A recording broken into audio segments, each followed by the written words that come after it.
একজন মেয়ের আজকে বাচ্চা হয়েছে, এটা জানেই না যে বাচ্চা তার স্বামীর না অন্য কারো। করে ফিল্ম, বাজে একটা পেশা যার মাঝে নগ্নতার সয়লা, বিয়ে ছাড়াই বাচ্চা হয়ে যায়।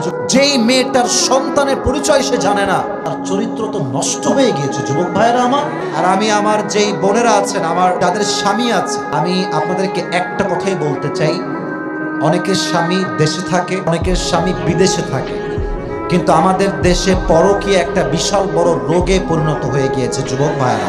যেই মেয়ে পরকীয়া করে একজন স্বামীকে ঠকাচ্ছে, তার মাথায় রাখা উচিত ये दिन ही दिन नहीं है, सामने और भी दिन बाकी है। আপনি আজকে মানুষকে ঠকাবেন, এমন একটা দিন আসবে আল্লাহ আপনার সমস্ত সম্মান মাটির নিচে মিশিয়ে ধূলিসাৎ করে দিবে যুবক ভাই।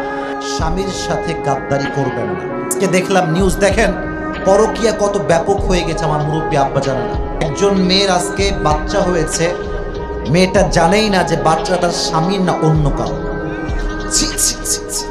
যেই মেয়েটার সন্তানের পরিচয় সে জানে না, তার চরিত্র তো নষ্ট হয়ে গিয়েছে যুবক ভাইয়েরা আমার। প্রথমে একটা বিয়ে করেছে, স্বামীর সাথে 2 বছর সংসার করেছে, তারপরে কোথায় যেন ঘুরতে গিয়েছে, তারপরে কোন ছেলেকে ভালো লেগেছে, ওর সাথে রিলেশনশিপ হয়ে গিয়েছে, স্বামীর সাথে ঝগড়া করেছে, ওখানে গিয়ে আবার বিয়ে করেছে। এই বিয়ে কি জায়েজ হয়? বিয়ে জায়েজ হয় কখন? এদিকে তাকাও। তালাক হবে 3টা পিরিয়ড, 3টা হায়েস পার হওয়া লাগবে। 4 মাস পর্যন্ত ওয়েট করতে হবে যে আগের স্বামীর কোনো সন্তান আমার পেটে আছে কিনা। এখনকার তো আমি যা দেখতে পাচ্ছি, হিরোরা নায়িকাকে করে ফিল্ম, বাজে একটা পেশা যার মাঝে নগ্নতার সয়লা, বিয়ে ছাড়াই বাচ্চা হয়ে যায় যুবক ভাইয়ের আজকে আমাদের বাংলাদেশে। তো দেখলাম যে আমি ওই স্বামীর ঘরে গিয়েছে, ওখানে সংসার করছে, আবার ওর সঙ্গে রাগারাগি হয়েছে, এখানে এসে আবার সংসার শুরু করছে।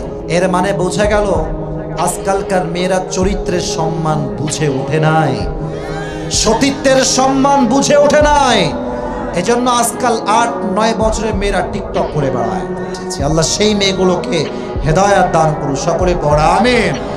আল্লাহ প্রত্যেকটা মেয়েকে পরকীয়া মুক্ত জীবন দান করুন, সকলে পড়া আমিন।